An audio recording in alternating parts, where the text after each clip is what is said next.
High, welcome to my YouTube channel.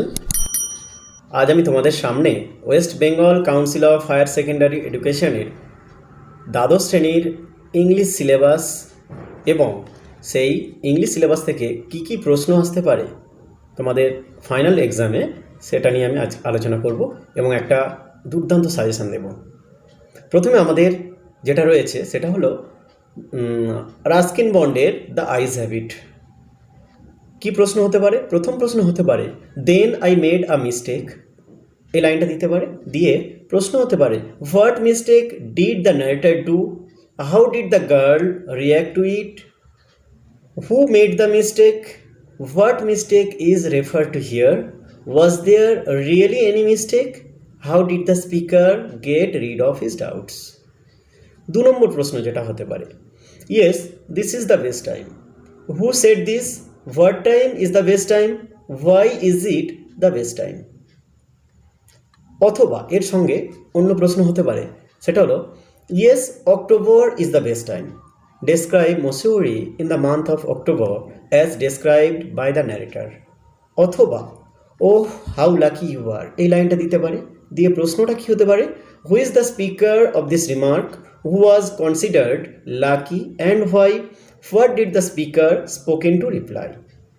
3 number প্রশ্ন কি হতে পারে আমরা দেখে নেব, সেটা হলো the man who had entered the compartment broke into my reverie. প্রশ্নটা হতে পারে what reverie is refer to here, what was the reverie about, how was the reverie broken.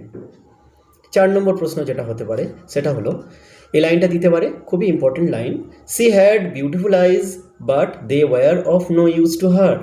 এই লাইনটা দিয়ে প্রশ্ন কি হতে পারে who says this and about whose eyes, why were the eyes useless to her, trace the irony of this situation। এই লাইনটা দিয়ে অন্য একটি প্রশ্ন হতে পারে who said this and to whom, when did the person say this, why did he say this। 5 number প্রশ্ন কি হতে পারে you have an interesting face, এই লাইনটা দিতে পারে। দিয়ে প্রশ্ন হতে পারে who said this and to whom, how did the person spoken to react, how did the speaker mend or correct his or her comment। 6 number প্রশ্ন কি হতে পারে the voice had the sparkle of a mountain stream, who thinks so, whose voice is referred to here, why was the voice so special। অর্থাৎ আমরা the eyes have it থেকে এই 6টি প্রশ্ন অবশ্যই করব এবং এই 6টি প্রশ্নের মধ্যে একটি প্রশ্ন তোমাদের অবশ্যই আসবে, এটি আমার ধারণা এবং বিগত অভিজ্ঞতা থেকে বলছি যে একটা প্রশ্ন তোমাদের আসতে পারে। এবার আমি যেটা চলে যাব তোমাদের সিলেবাসে যেটা রয়েছে সেকেন্ড প্রোজ, যেটা এপিজে আব্দুল কালাম স্যারের স্ট্রং রুটস। সেই স্ট্রং রুটস থেকে কী কী প্রশ্ন হতে পারে আমরা দেখে নেব। Where did Kalam spend his childhood, describe the locality and people living there. অথবা write a short account on the locality where Kalam lived in his childhood। অথবা what picture of communal harmony do you find in the extract from APJ Abdul Kalam's autobiography। Number 2 অর্থাৎ 2 number প্রশ্ন কি হতে পারে what kind of childhood did APJ Abdul Kalam have। অথবা give a brief account of Kalam's childhood। অথবা why does Dr. Kalam feel that he had a secure childhood। 3 number প্রশ্ন কি হতে পারে স্ট্রং রুট থেকে give a brief description of Kalam's father's daily routine। এটা 3 number প্রশ্ন হতে পারে, খুবই ইম্পর্টেন্ট প্রশ্ন এটা। 4 নম্বর প্রশ্ন কি হতে পারে when troubles come try to understand the relevance of your sufferings, adversity always presents opportunities for introspection।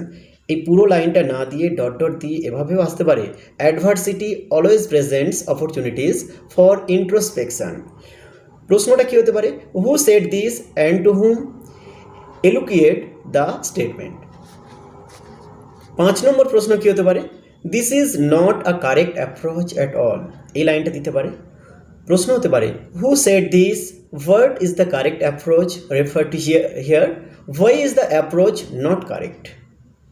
6 number প্রশ্ন কি হতে পারে what was Kalam's father's response to his son's query about prayers and spirituality.